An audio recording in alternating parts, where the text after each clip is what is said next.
The Stillwater Park case. What is the price of peace? What would you trade for the absolute certainty of safety? For an end to all conflict, all suffering, all fear. It's a question humanity has asked itself in the quiet, desperate moments of its history, in the trenches of war, in the sterile halls of hospitals, in the face of natural disasters. We have always yearned for sanctuary. But what if that sanctuary came with a cost? Not a cost of gold or territory, but a cost of everything else. What if the offer was a gilded cage, perfect and perpetual, in exchange for the vast, untamed, chaotic beauty of the world itself? This is not a hypothetical question.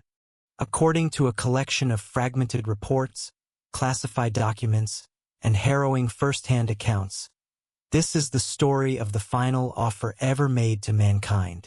It is a story that begins, as so many unsettling tales do, in a place of profound natural beauty, a place meant for quiet contemplation and retreat, a place called Stillwater National Park.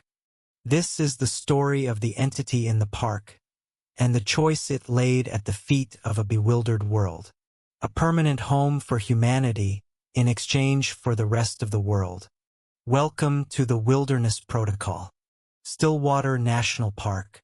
Over 1 million acres of raw, untamed beauty carved into the spine of the Pacific Northwest. To the outside world, it was a postcard paradise. A sanctuary of granite cliffs that pierced the clouds, cathedral-like groves of ancient redwoods where the silence was a physical weight, and sprawling meadows that bloomed with a riot of color in the brief, glorious summer. The air smelled of damp earth, of pine, and of an ageless, indifferent solitude. For decades, it was a jewel, a testament to the idea that some parts of the world should remain untouched. But untouched was not the right word.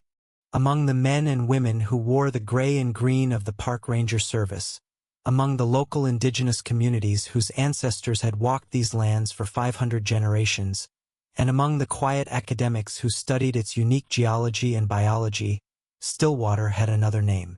It was a place of anomalies, a place where the fabric of the world seemed thin. The most documented of these anomalies were the disappearances. This was not the tragic, but understandable phenomenon of an unprepared hiker succumbing to the elements. The Stillwater cases were different. They defied logic. They were clean, seamless, and absolute. Consider the case of the Miller family in the summer of 2016. A father, a mother, and their 2 children, aged 8 and 10, seasoned campers. They checked in at the Tall Pines Ranger Station, outlining a simple 3-day trek to Mirror Lake, a popular and well-trafficked route. They were last seen by another group of hikers near the Granite Creek crossing, waving cheerfully. They never arrived at the lake. The search that followed was massive. For 10 days, rangers and volunteers combed every inch of that trail. They found the Millers' campsite. The tent was perfectly pitched, for sleeping bags were laid out. A small fire had been reduced to glowing embers. A cast-iron skillet sat beside it, containing 4 half-cooked sausages. 4 plates were set on a nearby log, beside 4 empty cups. A child's red ball lay in the grass. It was a scene of domestic tranquility, frozen in time. The only thing missing was the family. There were no signs of an animal attack. No footprints leading away from the campsite except their own leading in. No signs of a struggle, no discarded gear. Nothing. They had been there one moment and the next they were not. The official report concluded with the maddeningly insufficient explanation of lost/missing, presumed deceased. But the rangers who were there, who saw the scene, spoke of it in hushed tones for years. It felt, one of them later wrote in a private journal, as if the family hadn't been taken, but had been erased. This was just one of over 70 such cases logged in the park's internal archives over the preceding half-century. a statistical cluster so improbable it was officially ignored and unofficially feared. The local tribes, the descendants of the Salish people, had a story for it. They rarely spoke it to outsiders. They called the park's deep, central valley a place of unusual quiet and strange magnetic interference, aka nata. It does not translate neatly into English. The closest approximation is the place of unbecoming, or the land that forgets. Their legends were not of monsters or violent spirits.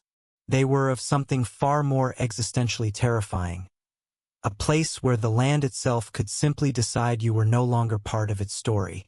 A place where you could take a single step off a path and be unwoven from the tapestry of the world. In the early 2020s, the quiet wrongness of Stillwater began to accelerate. It began to bleed from folklore into hard data. Geologists from the USGS, monitoring the region for seismic activity, began picking up bizarre readings from a sensor array placed at the park's perimeter. The tremors were not the sharp, jagged spikes of an earthquake. They were smooth, rhythmic, sine wave patterns. A slow, constant pulse, originating from the deep earth beneath the Akanata Valley. One analyst, in a now classified memo, described it as less geological and more biological, like listening to the heartbeat of something immeasurably large, sleeping.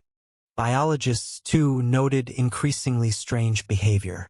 Entire flocks of birds, thousands of them across miles of forest, would fall utterly silent in perfect unison, a phenomenon that would last for minutes at a time before their calls would erupt once more, as if in confusion. More unnervingly, there were credible sightings of predator and prey in impossible situations. A park ranger photographed a mature gray wolf and a white-tailed deer drinking from the same stream, mere feet from one another. They weren't interacting. They were simply standing in a shared state of placid bewilderment, as if the fundamental rules of their existence had been momentarily suspended. It is here, at the nexus of folklore, statistics, and hard science, that our story truly finds its anchor. His name was Marcus Thorne. Marcus was a park ranger for 32 years. He was a man carved from the same granite as the park's peaks. Pragmatic, weathered, and deeply rational. He believed in maps, compasses, weather patterns, and the observable laws of nature. He had a wife, 2 grown children, and a deep, abiding love for Stillwater. But he dismissed the old stories as campfire tales and the disappearance statistics as the unfortunate price of a wild place. He was a man of the tangible world. In late October of 2024, Marcus was tasked with investigating the latest anomaly, reports of a strange bioluminescent fungus. It had begun appearing in a small, isolated grove on the edge of the Akanata Valley. It was unlike any known species. It grew in intricate, fractal patterns on the bark of ancient cedar trees, glowing with a soft, cold, blue-white light. The light wasn't constant. It pulsed, a slow, steady rhythm that, when measured, was found to be in perfect synchrony with the anomalous seismic heartbeat of the valley. Marcus Thorne drove his patrol truck to the trailhead that afternoon. The autumn air was crisp and cold. He was skeptical but diligent. He radioed in to dispatch as he prepared his pack. His voice, preserved on the dispatch recording, was the epitome of calm professionalism. "Dispatch, this is Ranger Thorne. I'm at the Cedar Grove trailhead, proceeding on foot to investigate the reported fungal growth. Weather is clear, visibility is good. I'll check in every hour." An hour later, his voice came over the radio again. But there was a subtle change in his tone. The professional detachment was tinged with something else. "Oh, Dispatch Thorne here. I'm at the Grove. The reports, they didn't do it justice. The entire grove is lit. The light, it's beautiful. But it's cold. There's no heat from it. The pulsing is hypnotic. Something here feels incredibly still. I'm going to get a sample. That was his last transmission. When he missed his next check-in, the dispatcher wasn't immediately worried. Radio signals could be spotty in the valleys. But when 2 hours passed, then 3, the unease began to curdle into alarm. By nightfall, a search was officially underway. They found his patrol truck, locked and secure. They found his footprints leading from the truck onto the trail. 2 rangers followed the tracks. The prints were clear in the damp soil. They led directly into the grove of glowing fungi, which pulsed in the darkness like a field of fallen stars. And there the footprints stopped. They just stopped. In the middle of the grove, there were no signs of a struggle, no scuffed earth, no broken branches, no animal tracks. His footprints went in. They did not come out. The search for Marcus Thorne became the largest in the park's history. A small army of rangers, search and rescue volunteers, and National Guardsmen descended on Stillwater. Helicopters equipped with state-of-the-art thermal imaging cameras crisscrossed the sky. They found nothing. The thermal cameras registered the cold glow of the fungus, but no human heat signature. Canine units were brought in. The dogs would follow the trail to the edge of the grove, then whine and refuse to enter, the hair on their backs bristling. For 14 days they searched. For 14 days, they found nothing but the cold, pulsing light and the maddening, impossible end of a trail of footprints.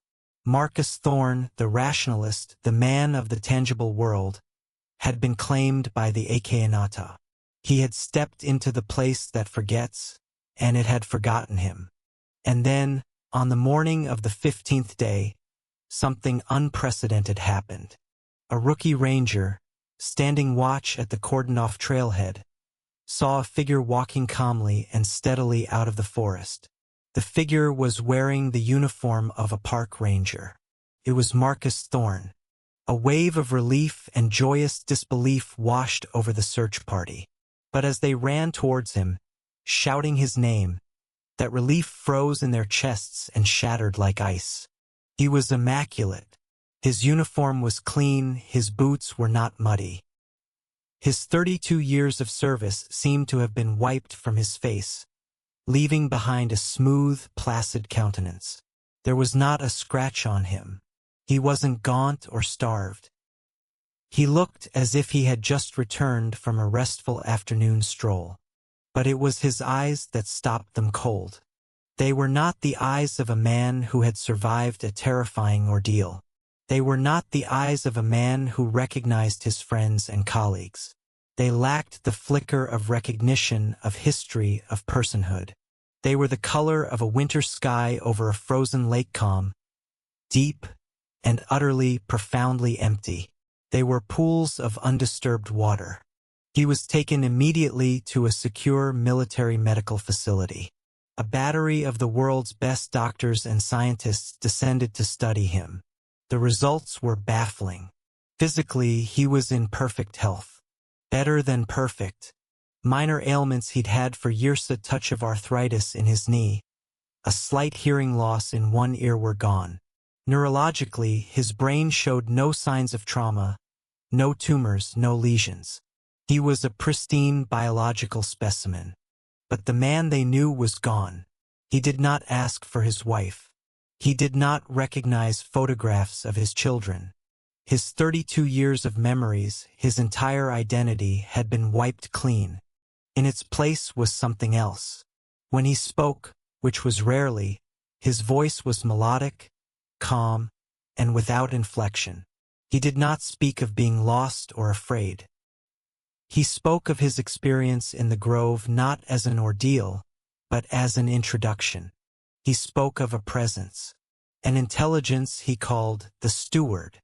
He described it not as a creature or an entity in any way we would understand, but as the consciousness of the park itself. The sum of its ancient trees, its deep earth, its silent stones. He said the steward had been observing, watching humanity, and it had grown concerned. He said he was a messenger, a first herald. The authorities tried to suppress it, to classify the event as a psychological break, a strange form of amnesia. But their explanation fell apart just a few months later, because 9 other people began to walk out of Stillwater National Park. A botanist who had vanished without a trace in 2018. A young couple who had disappeared on their honeymoon in 2021. A historian who had been researching Salish legends back in 1999. One by one, they returned. Each of them in the same impossible state as Marcus Thorne. Physically perfect, their past lives erased. Their minds a calm, empty vessel for the same message. They were the heralds, and they were all waiting for the world to finally listen. Because the steward, the silent, ancient intelligence in the heart of the park, was preparing to make its final offer. The 10 heralds, Marcus Thorne in North America, the young honeymooners in a facility in Australia, the historian in a quiet English estate repurposed for the crisis, were subjected to every test imaginable. They were models of compliance. They ate what they were given, slept when prompted, and submitted to endless medical examinations with a serene detachment that was more unnerving than any resistance would have been. The results of these tests only deepened the mystery. Their physiology was flawless, their DNA unaltered. But their brains were the source of profound unease among the neurologists. While individually their brain activity appeared normal, when the EEG data from all 10 heralds, held in separate facilities thousands of miles apart, were compared, a shocking pattern emerged. Their low-frequency brainwaves theta and delta waves associated with deep meditation or dreamless sleep were perfectly synchronized. Down to the microsecond. They were 10 individuals, yet they possessed a single, shared, subconscious rhythm. It was a hive mind, operating on a level of quantum entanglement that defied the known laws of physics. They were no longer just messengers. They were terminals, receivers for a signal that originated from a single, impossibly powerful source. Stillwater National Park. While the world scientists were grappling with the heralds, its militaries were grappling with the park itself.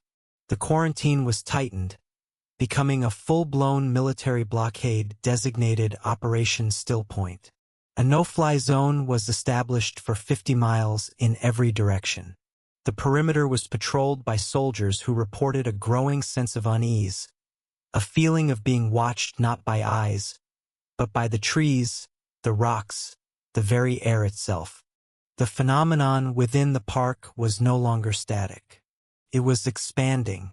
The perfect circle of glowing steward's light fungus grew outwards at a steady, relentless pace of 50 meters per day. The zone of magnetic and seismic anomaly expanded with it. The heartbeat of the sleeping giant was getting stronger. Humanity, in its predictable fashion, tried to fight back with technology. They sent in drones, advanced, hardened military reconnaissance drones. The first one crossed the glowing perimeter and maintained its signal for 93 seconds. Its final video transmission was a nightmare for the analysts. The camera showed the ancient forest, but the image began to warp. Not like signal degradation, but like a physical distortion of space. The trunk of a massive redwood seemed to flow like liquid for a moment before snapping back into place. The path of a falling leaf bent at a sharp, impossible 90-degree angle. The very laws of physics were being treated as mere suggestions. Then silence. They sent a second drone. It lasted 47 seconds. A third lasted 12. It became clear that they were not sending probes into a location. They were sending them into an event, a place where reality was actively being unwritten and rewritten according to a new set of rules. You cannot negotiate with a geologic process. You cannot threaten a biological phenomenon.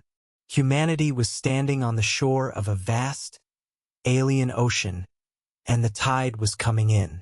The heralds, in their sterile rooms, offered no new information. When asked what was happening, they would all give the same placid, maddening response. The steward is preparing the ground. The time is not yet right. Then, on May 7th, 2025, the time became right. It happened at precisely 1300 hours Greenwich Mean Time.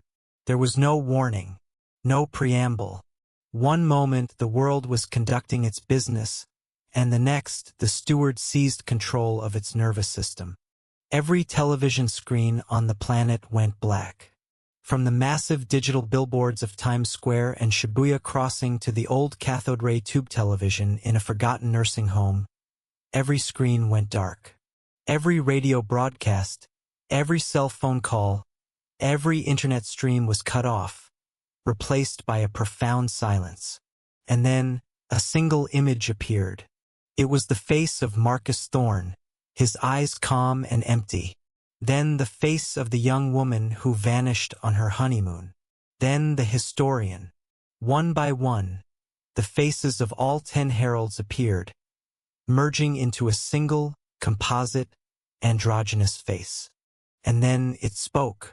It did not speak with one voice, but with all 10 voices in perfect, resonant unison.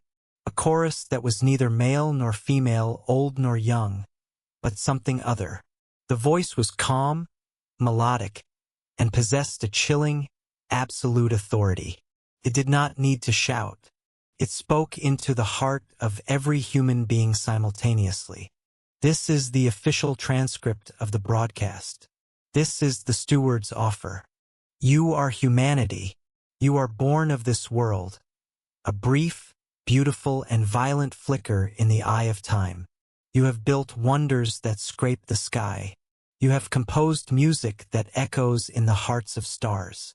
You have loved with a depth that gives meaning to the void. We have watched you since you first learned to fear the dark. We are the steward of this world. We have tended it for eons before your arrival, and we will tend it for eons after your departure. Your time in your current form is coming to an end. This is not a threat. It is an observation, not by our hand but by your own. Your systems are unsustainable. Your conflicts are escalating towards the inevitable. Your world is sick and you are the fever. You are accelerating towards one of 1,000 possible self-extinctions. You are a child running with sharp tools in a house of glass. We find this outcome regrettable. The silencing of your consciousness would be a loss, a unique note in the symphony of the cosmos, gone forever. We do not wish for this. We have prepared a place for you, a sanctuary. Here, in this space you call Stillwater, we will create a permanent, self-sustaining habitat for your species. It will be a world unto itself, perfectly shielded from the ravages of time and entropy. Within this sanctuary, there will be no death, no disease, no aging, no violence, no grief, no fear. Your bodies will be maintained in a state of perfect, perpetual health. Your minds will be placed in a state of tranquil contentment. You will live forever, in a single, perfect, unchanging moment of peace. You will be safe, all of you, every man, woman, and child, preserved, protected, permanent.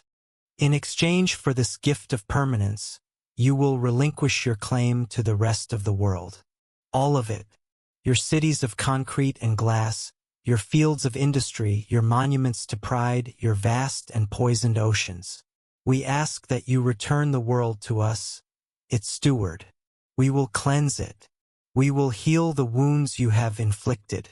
We will scrub the concrete from the plains and silence the engines in the air. We will allow the forests to reclaim your ruins and the oceans to wash away your memory. We will return the earth to its primordial state, a garden of untamed life, silent and free of the burden of your consciousness. This is our final offer, a permanent place for humanity in exchange for the rest of the world. You have one solar cycle, one of your years to deliberate. On this day next year we will ask for your answer. If you accept, we will begin the great, peaceful migration into the sanctuary. If you refuse, we will respect your decision. We will withdraw, and we will simply wait for the silence that you will inevitably create. The initial global shock, a moment of shared, breathless awe, lasted for less than a day. Then the arguments began. They started in the highest offices of power and trickled down, infecting every household, every friendship, every quiet moment of reflection. Within weeks, these arguments coalesced into two massive, global factions, their philosophies as irreconcilable as fire and water. The first, and by far the more popular in the early months, was the sanctuary movement. Their followers became known, simply, as the Still. They were not led by a single figure, but by a powerful confluence of voices that had always preached an end to suffering. Spiritual leaders who saw the offer as divine intervention, a long-awaited rapture. Philanthropists who had spent billions fighting poverty and disease, only to see them as bottomless pits of human misery. Doctors and nurses, exhausted from the front lines of mortality, and countless ordinary people who were simply tired of the struggle, the anxiety, the constant gnawing fear of loss. Their most visible spokesperson was a man named Jonathan Cale, a former tech billionaire who had renounced his fortune to become a global humanitarian. His face, calm and compassionate, became a fixture on every screen. In a globally televised address from a serene garden in Bali, he laid out their case with devastating simplicity. Jonathan Cale, for millennia, we have prayed. We have prayed to God, to the universe, to whatever we believe in, for an end to pain. We have asked for deliverance from war, from sickness, from the agony of burying our own children. Now that prayer has been answered. Not in a form we expected, perhaps, but it has been answered. The steward is offering us what every religion has ever promised: a paradise, an eternal, peaceful existence. And yet some say we should refuse. They speak of the glory of struggle, the beauty of striving. It is easy to romanticize struggle from a position of comfort. But ask the mother in a famine-stricken land if she would trade her striving for a guarantee that her child would never be hungry again. Ask the soldier with missing limbs if he would trade his freedom to fail for a world without war. This is not a cage being offered to us. It is an ark, and the storm is already here. It is the ultimate arrogance to slam the door on salvation, simply because we were not the ones to build it. The message of the Still was a powerful siren song. They established Embrace Calm centers in cities around the world, places of meditation and preparation for what they called the Great Transition. Their followers were not fanatics in the traditional sense. They were defined by a profound and unnerving peacefulness, a detachment from the growing chaos of the world as they prepared to leave it behind. Opposing them with a fierce and desperate energy was the Sovereign Humanity Front. They were the movers. This was not a centralized organization, but a global alliance of the defiant. Scientists, artists, soldiers, historians, and anyone who believed that a life without choice was a contradiction in terms. They argued that the steward's offer was the most insidious form of extinction imaginable, genocide of the human spirit. Their most eloquent voice belonged to Dr. Elena Vance, a renowned theoretical physicist whose work had helped define the very laws the steward was now so casually rewriting. Shunning television studios, she delivered her most famous address from the windswept ruins of the Parthenon in Athens, a symbol of humanity's flawed, but enduring, quest for wisdom and beauty. Dr. Elena Vance, the steward offers us safety, the safety of a fly trapped in amber. It is beautiful, it is preserved, and it is dead. This potential is over. The story is finished. We are being offered the eternal safety of the tomb. I look at these ruins around me. They are imperfect. They are weathered by time and scarred by conflict. But they are a testament to our striving, to our ambition, our brilliant failures, our relentless, often foolish, desire to reach for something beyond our grasp. The steward sees our flaws and calls them a sickness. I call them the signature of our humanity. The artist who pours her heartbreak onto a canvas. The scientist who fails 1,000 times before one glorious breakthrough. The child who scrapes his knee and learns to stand up again. Stronger than before, that is life. The sanctuary is not life. It is a monument to a species that was once alive. It is a plaque in a cosmic museum. I, for one, refuse to become a statue. Give me one more sunrise, one more failure, one more moment of choice, over 1 billion years of perfect, empty stillness. The world fractured along these two poles. The schism was not clean. It cut through nations, communities, and families. Dinner tables became battlegrounds. Parents who longed for the safety of the sanctuary found themselves arguing with children who saw it as a surrender of their future.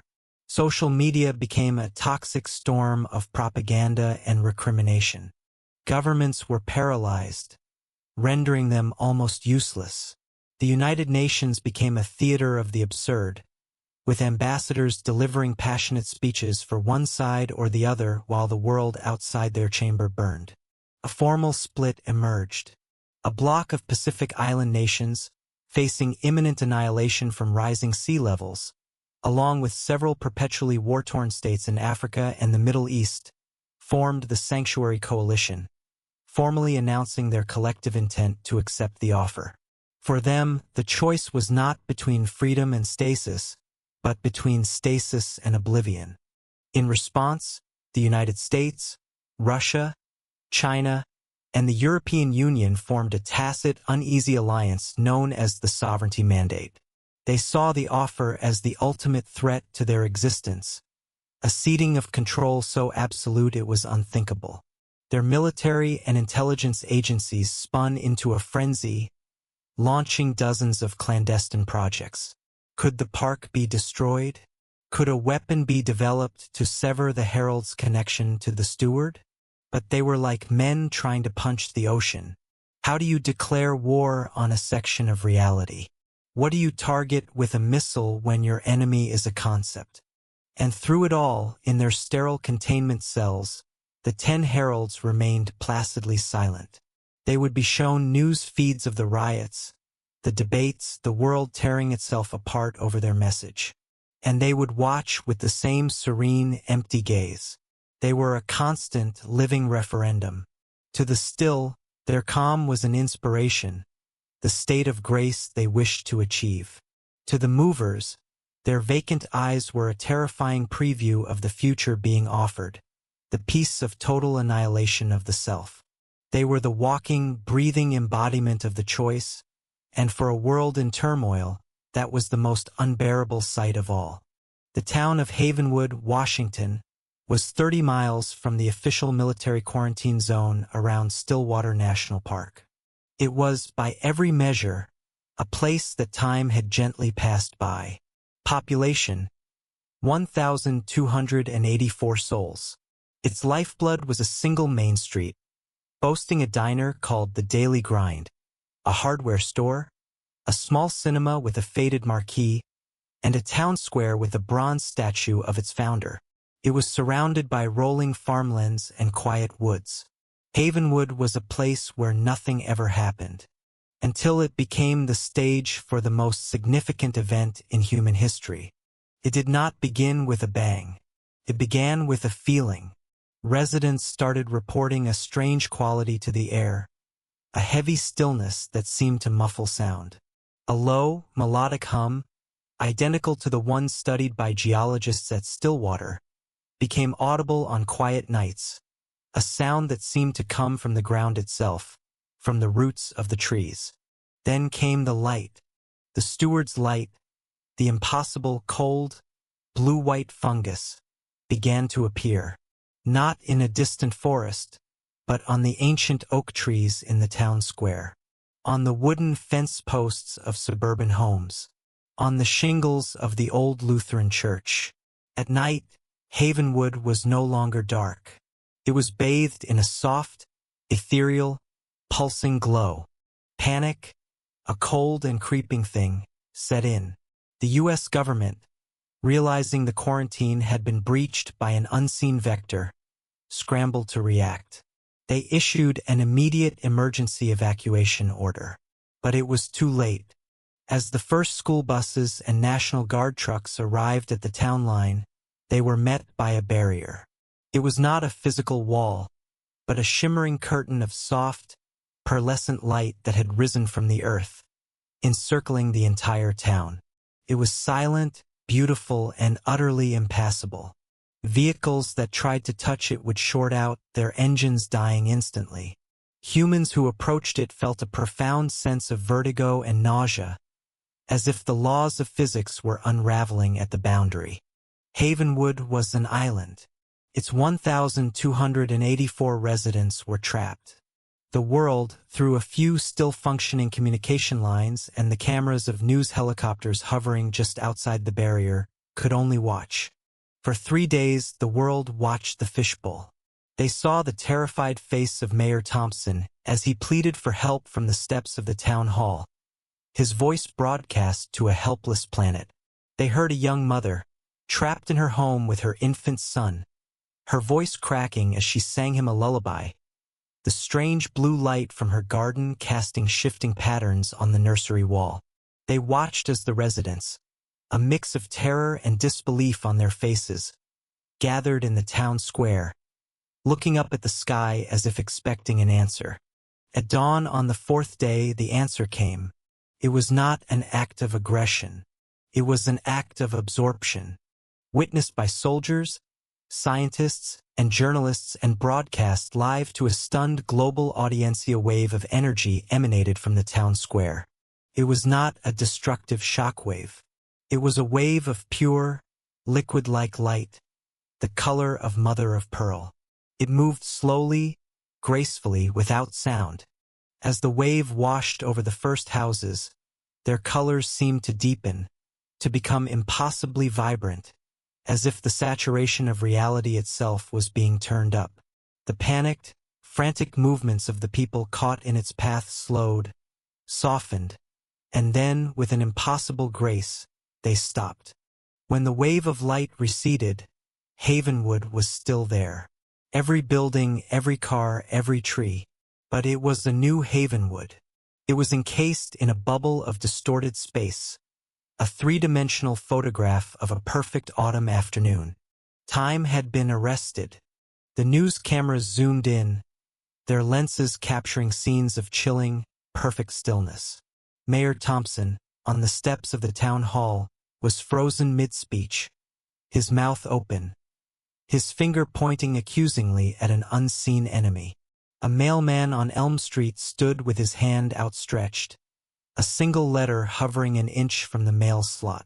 At the town park, a group of children were captured forever in the apex of a jump on a trampoline, their faces masks of pure, unadulterated joy, suspended weightlessly against the sky. Inside the daily grind, a waitress was caught in the timeless act of pouring coffee, a stream of dark, unmoving liquid hanging in a perfect arc between the spout and a customer's cup. All 1,284 residents. They were not dead. High-powered sensors aimed through the barrier showed that their bodies were in a state of flawless biological suspension. Their cells were not decaying. They were not aging. They were simply paused, preserved, perfect. The Havenwood proof shattered the global debate. The abstract arguments were gone, replaced by this terrifying, tangible reality. This was the sanctuary, not a digital heaven, not a disembodied afterlife, but this, a physical slice of life, held in eternal, unchanging stasis. A memory made real, a moment made permanent. The effect was profound and immediate. Support for the sanctuary movement exploded. For millions, the image of Havenwood was not a horror. It was a miracle. They saw a town saved from the future. A town where children would never grow old and die. Where no one would ever get sick. Where that perfect, sunny afternoon would last for eternity. They saw peace made manifest. Jonathan Cale called it the first tidings of grace. But the movers and their supporters were horrified to their very cores. They saw 1,284 souls locked in a prison they couldn't even perceive. They saw the ultimate violation, the theft of all future moments, all future choices, all future thoughts. Dr. Elena Vance, her face pale with a mixture of fury and grief, broadcast a rogue signal from an undisclosed location. Her voice, no longer just defiant but now filled with a desperate sorrow, trembled as she spoke. Dr. Elena Vance, the steward has shown us its gift. Look at Havenwood. Look closely. Do not see the perfect photograph. See the cage beneath. The people of Havenwood are not living. They are a memory, replaying on a loop for an audience of one. They have been robbed of the most fundamental human right, the right to tomorrow. They have been turned into art. Beautiful, tragic, living art for the steward's gallery. This is not preservation. This is taxidermy for the soul. The Havenwood proof had been meant to provide an answer. Instead, it had clarified the question into its most terrible form. With only 4 months left until the deadline, humanity now understood exactly what was being offered. The choice between a difficult life and a beautiful death. The world's governments, the last vestiges of the old order, made one final attempt to control the narrative. The United Nations was designated as the forum for humanity's official response. It was a theater of the absurd. For weeks, ambassadors delivered eloquent, passionate speeches to a largely empty chamber, their words drowned out by the riots in the streets outside. When the final symbolic vote was called, the result was a perfect microcosm of the planet's paralysis. The tally was a near-perfect three-way split. Roughly 1/3 of the member states, representing the Sanctuary Coalition, voted to accept. 1/3, the Sovereignty Mandate, voted to refuse. And the final third abstained, their governments having already collapsed into anarchy or civil war. Humanity, as a political entity, was incapable of deciding its own fate. But the steward, in its alien wisdom, had never intended for politicians to make this choice. In the final week, as the world braced for an unknown consequence of its indecision, a new message was broadcast. Came as before through the 10 heralds. Their unified, melodic voice cut through the global chaos one last time, appearing on any device still capable of receiving a signal. The choice was never for your leaders to make. It is too fundamental.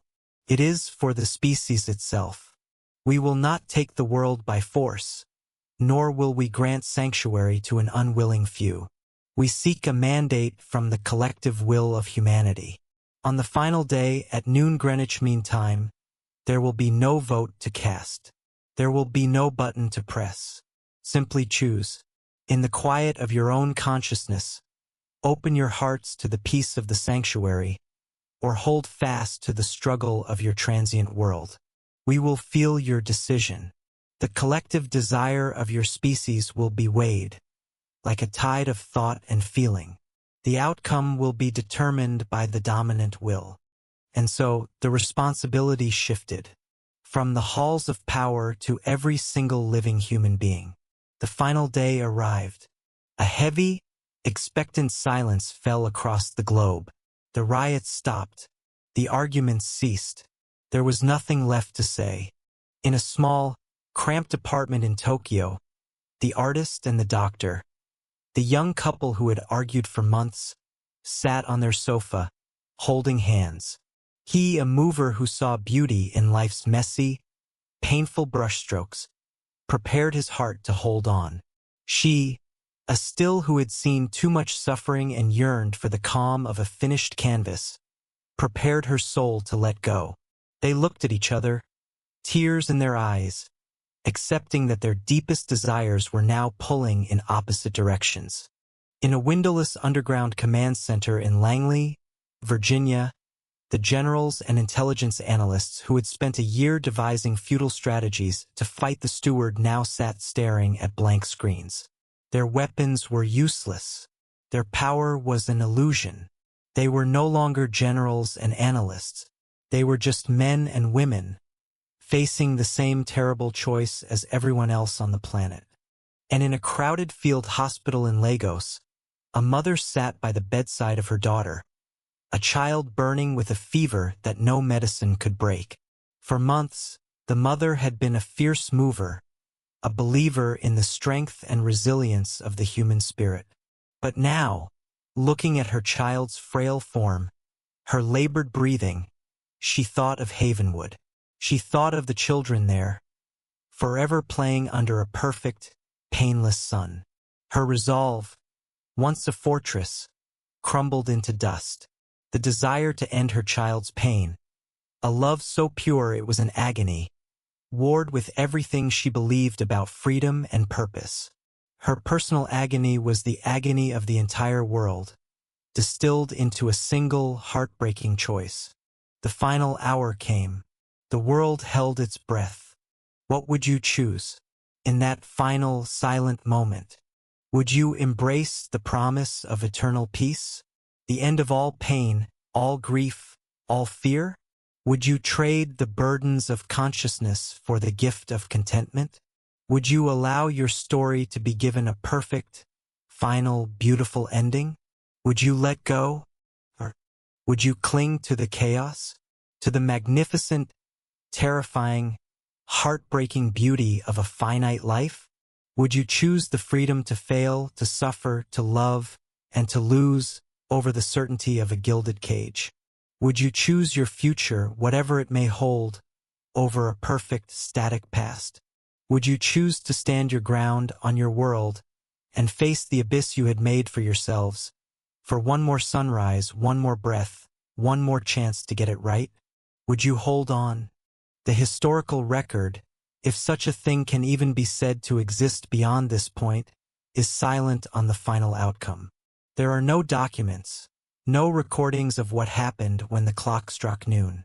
There is only speculation, whispered in the ghost stories of whatever came after. Perhaps the choice was to accept. Perhaps the great tide of human desire, weighted down by fear and suffering, flowed toward the sanctuary. Perhaps, in a silent, painless instant, 7 billion souls were gathered and transferred into the eternal, sun-dappled groves of Stillwater, their memories of the struggle erased, their existence a living monument to a species that chose peace. And perhaps the world we knew is now being quietly cleansed, the forests returning, the oceans healing, as the earth is slowly transformed back into a wild, silent garden. A world without us.